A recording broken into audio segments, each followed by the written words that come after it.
A Igreja do Diabo, de Machado de Assis. Capítulo 1. De uma ideia mirífica. Conta um velho manuscrito beneditino que o diabo, em certo dia, teve a ideia de fundar uma igreja. Embora os seus lucros fossem contínuos e grandes, sentia-se humilhado com o papel avulso que exercia desde séculos, sem organização, sem regras, sem canones, sem ritual, sem nada. Vivia, por assim dizer, dos remanescentes divinos, dos descuidos e obséquios humanos, nada fixo, nada regular. Por que não teria ele a sua igreja? Uma igreja do diabo era um meio eficaz de combater as outras religiões e destruí-las de uma vez. Vá, pois, uma igreja, concluiu ele, escritura contra escritura, breviário contra breviário. Terei a minha missa, com vinho e pão à farta, as minhas predicas, bulas, novenas e todo o demais aparato eclesiástico. O meu credo será o núcleo universal dos espíritos, a minha igreja uma tenda de Abraão. E depois, enquanto as outras religiões se combatem e se dividem, a minha igreja será única. Não acharei diante de mim nem Maomé, nem Lutero. Há muitos modos de afirmar. Há só um de negar tudo. Dizendo isso, o diabo sacudiu a cabeça e estendeu os braços com um gesto magnífico e varonil. Em seguida, lembrou-se de ir ter com Deus para comunicar-lhe a ideia e desafiá-lo. Levantou os olhos, acesos de ódio, ásperos de vingança, e disse consigo: Vamos, é tempo, e rápido. Batendo as asas, com tal estrondo que abalou todas as províncias do abismo, arrancou da sombra para o infinito azul. Capítulo 2. Entre Deus e o Diabo. Deus recolhia um ancião quando o diabo chegou ao céu. Os serafins engrinaldavam o recém-chegado. Detiveram-se logo, e o diabo deixou-se estar à entrada com os olhos no Senhor. Que me queres tu? Perguntou este. Não venho pelo vosso servo Fausto, respondeu o diabo rindo, mas por todos os Faustos do século e dos séculos. Explica-te. Senhor, a explicação é fácil, mas permite que vos diga. Recolhei primeiro esse bom velho, dai-lhe o melhor lugar, mandai que as mais afinadas cítaras e alaúdes o recebam com os mais divinos coros. Sabes o que ele fez? Perguntou o senhor, com os olhos cheios de doçura. Não, mas provavelmente é dos últimos que virão ter convosco. Não tarda muito que o céu fique semelhante a uma casa vazia, por causa do preço que é alto. Vou edificar uma hospedaria barata. Em duas palavras, vou fundar uma igreja. Estou cansada da minha desorganização, do meu reino casual e adventício. É tempo de obter a vitória final e completa. Então vim dizer-vos isto, com lealdade, para que não acuseis de dissimulação. Boa ideia, não vos parece? Vieste dizê-la, não legitimá-la, advertiu o senhor. Tendes razão, acudiu o diabo, mas o amor próprio gosta de ouvir o aplauso dos mestres. Verdade é que neste caso seria o aplauso de um mestre vencido. E uma tal exigência, senhor, dessa terra, vou lançar a minha pedra fundamental. Vai? Quereis que venha anunciar-vos o rebate da obra? Não é preciso. Basta que me digas, desde já, por que motivo, cansado há tanto da tua desorganização, só agora pensastes em fundar uma igreja. O diabo sorriu com um certo ar de escárnio e triunfo. Tinha alguma ideia cruel no espírito, algum reparo picante no alforje da memória, qualquer coisa que nesse breve instante de eternidade o fazia crer superior ao próprio Deus.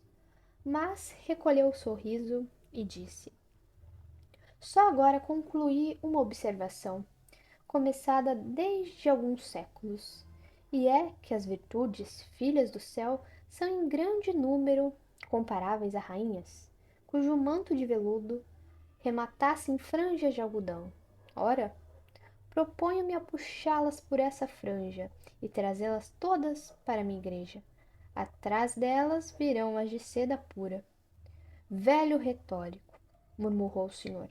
Olhai bem, muitos corpos que ajoelham aos vossos pés nos templos do mundo trazem as anquinhas da sala e da rua. Os rostos tingem-se do mesmo pó. Os lenços cheiram aos mesmos cheiros. As pupilas centelham de curiosidade e devoção entre o livro santo e o bigode do pecado.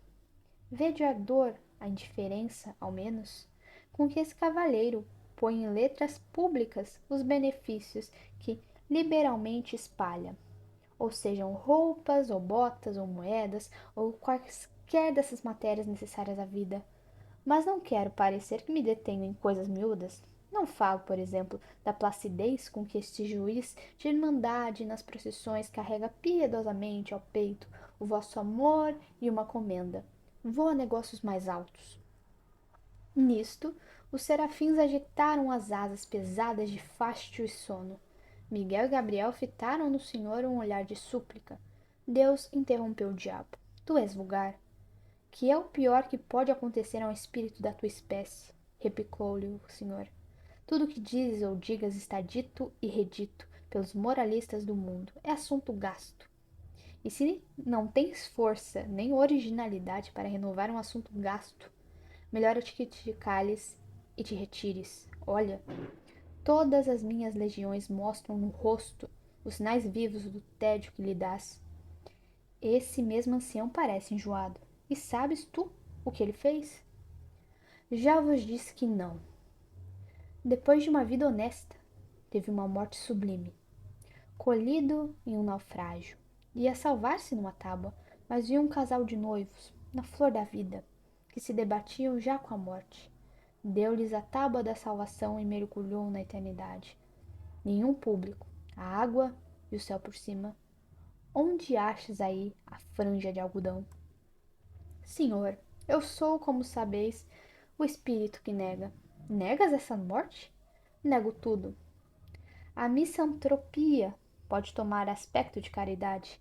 Deixar a vida aos outros para um misantropo é realmente aborrecê-los. Retórico e sutil, exclamou o Senhor. Vai, vai. Funda a tua igreja, chama todas as virtudes, recolhe todas as franjas, convoca todos os homens, mas vai, vai. Debalde, o diabo tentou proferir alguma coisa mais. Deus impusera-lhe o silêncio. Os serafins, a um sinal divino, encheram o céu com as harmonias de seus cânticos. O diabo sentiu de repente que se achava no ar, dobrou as asas e, como um raio, caiu na terra. Capítulo 3. A boa nova aos homens. Uma vez na terra, o diabo não perdeu um minuto. Deu-se pressa em enviar a cógula beneditina, como o hábito de boa fama, e entrou a espalhar uma doutrina nova e extraordinária, com uma voz que reboava nas entranhas do século. Ele prometia aos seus discípulos e fiéis as delícias da terra, todas as glórias, os deleites mais íntimos. Confessava que era o diabo, mas confessava para retificar a noção que os homens tinham dele e desmentir as histórias a seu respeito. Contavam as velhas beatas. Sim, sou o diabo, repetia ele. Não o diabo das noites sulfúreas, dos contos soníferos, terror das crianças, mas o diabo verdadeiro e único, o próprio gênio da natureza, a que se deu aquele nome para arredá-lo do coração dos homens. Vede-me gentil e airoso, sou o vosso verdadeiro pai. Vamos lá, tomai daquele nome inventado para meu desdouro, fazei dele um troféu e um lábaro, e vos darei tudo, tudo, tudo, tudo, tudo, tudo. Era assim que falava. A princípio, para excitar o entusiasmo, despertar os indiferentes, congregar em suma as multidões ao pé de si. E elas vieram. E logo que vieram, o diabo passou a definir a doutrina. A doutrina aqui podia ser na boca de um espírito de negação. Isso quanto à substância, porque acerca da forma era umas vezes sutil, outra cínica e deslavada. Clamava ele que as virtudes aceitas deveriam ser substituídas por outras, que eram as naturais e legítimas. A soberba, a luxúria, a preguiça foram reabilitadas, e assim também a avareza, que declarou não ser mais do que a mãe da economia, com a diferença que a mãe era robusta e a filha uma esgalgada. A ira tinha a melhor defesa na existência de Homero. Sem o furor de Aquiles, não haveria Ilíada. Musa canta a cólera de Aquiles, filho de Peleu. O mesmo disse da gula, que produziu as melhores páginas de Rabelais e muitos bons versos de Risope.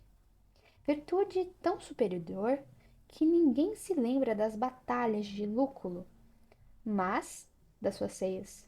Foi a gula que realmente o fez imortal. Mas, ainda pondo de lado essas razões de ordem literária ou histórica, para só mostrar o valor intrínseco daquela virtude, quem negaria que era muito melhor sentir na boca e no ventre os bons manjares, em grande cópia, do que maus bocados ou saliva do jejum? Pela parte, o diabo prometia substituir a vinha do Senhor, expressão metafórica, pela vinha do diabo, locução direta e verdadeira, pois não faltaria nunca aos seus com o fruto das mais belas cepas do mundo. Quanto à inveja, pregou friamente que era a virtude principal, origem de propriedades infinitas, virtude preciosa que chegava a suprir todas as outras, e ao próprio talento. As turbas corriam atrás dele entusiasmadas. O diabo incutia-lhes, a grandes golpes de eloquência, toda a nova ordem das coisas, trocando a noção delas, fazendo amar as perversas e detestar as sãs. Nada mais curioso, por exemplo, do que a definição que ele dava de fraude. Chamava-lhe o braço esquerdo do homem. O braço direito era a força, e concluía: muitos homens são canhotos. Eis tudo. Ora, ele não exigia que todos fossem canhotos. Não era exclusivista. Que uns fossem canhotos, outros destros, aceitava todos, menos que não fosse nada. A demonstração, porém, mais rigorosa e profunda foi a da venalidade. Um casuísta do tempo chegou a confessar que era um momento de lógica. A venalidade, disse o diabo, era o exercício de um direito superior a todos os direitos.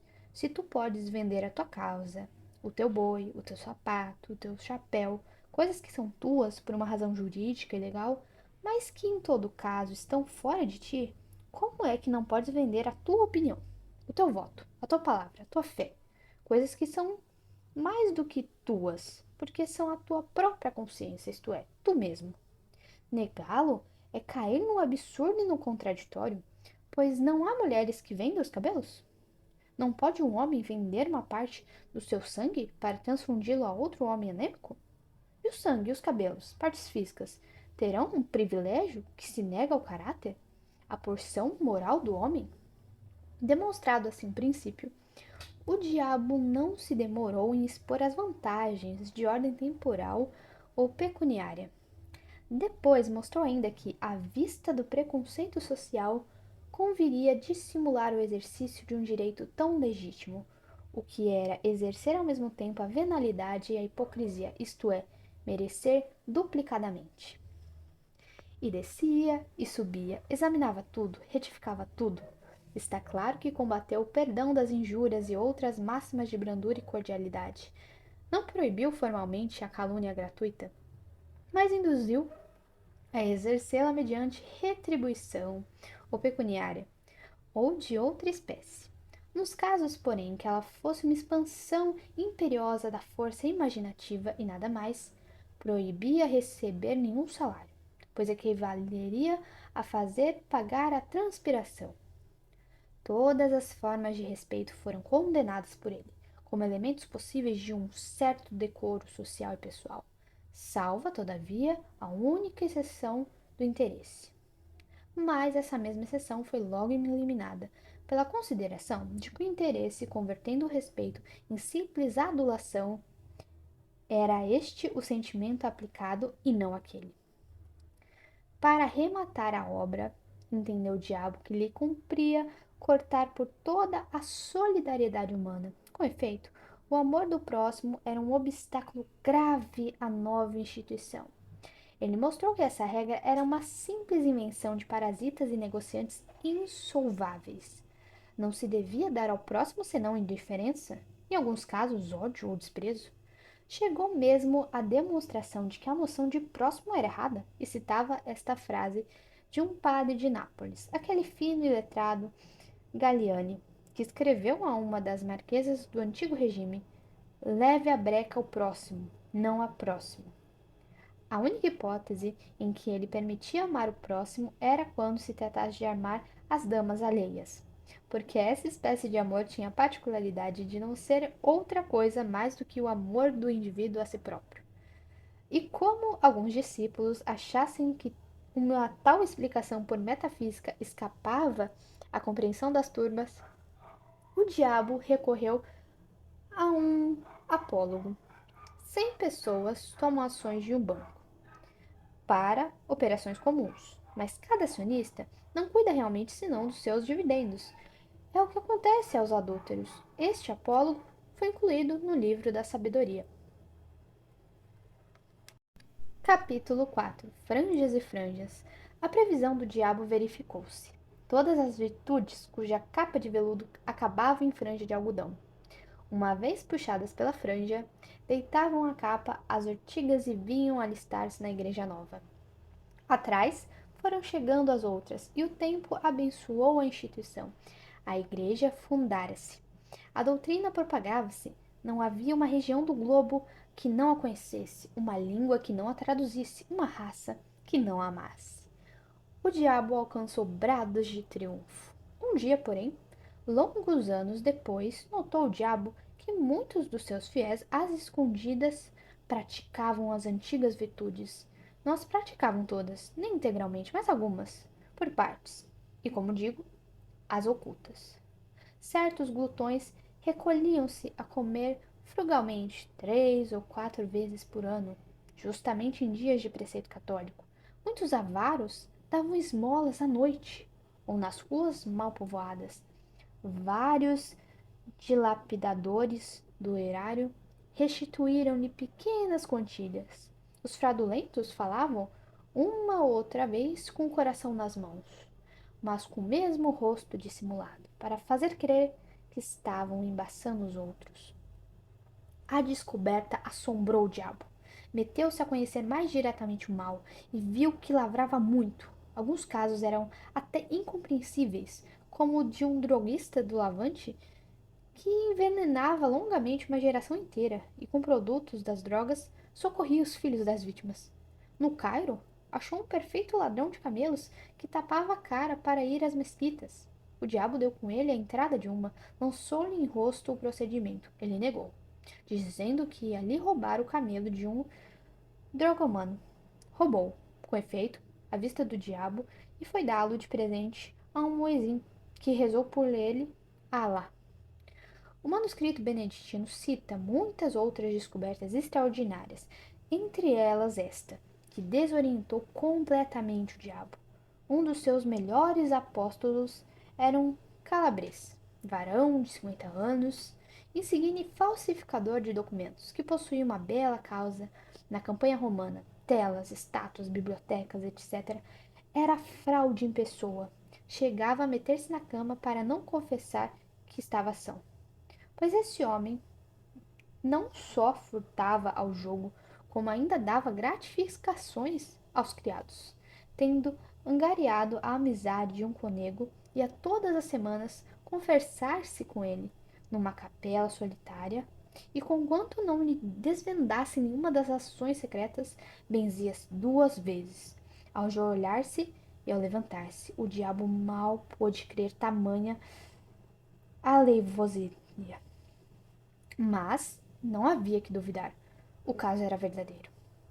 Não se deteve um instante. O pasmo não lhe deu tempo de refletir, comparar e concluir do espetáculo presente alguma coisa análoga ao passado. Voou de novo aos céus, trêmulo de raiva, ansioso de conhecer a causa secreta de tão singular fenômeno.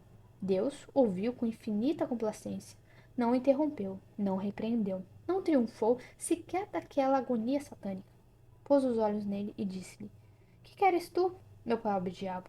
As capas de algodão têm agora franjas de seda, como as de veludo tiveram franjas de algodão. Que queres tu? É a eterna contradição humana.